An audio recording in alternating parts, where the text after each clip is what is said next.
selamun aleyk. Çömeşsizem diveyanda dahane flaşi.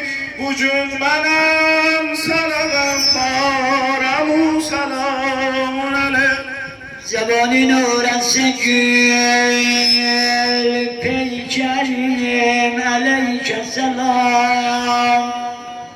Bu gemli çölde benim yaverim aleyke selam.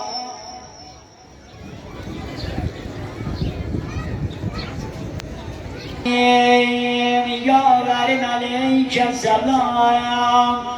Yetime cani ve kurban, evi yıkıla dolar, gözlerim aleyke selam. Budur cenab-ı verzin, ey imam enam.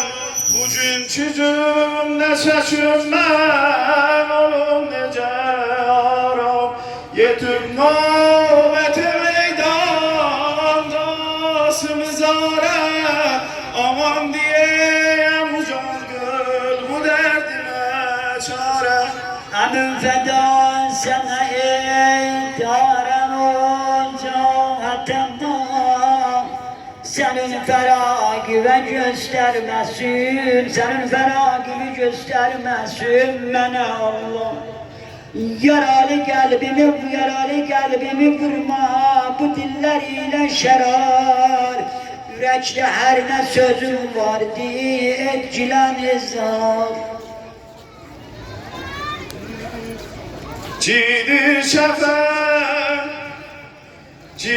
şefer, geddime kılınç bağlasan yola.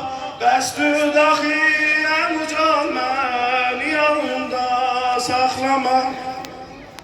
İzn isteme oğul seni meydana koymaram.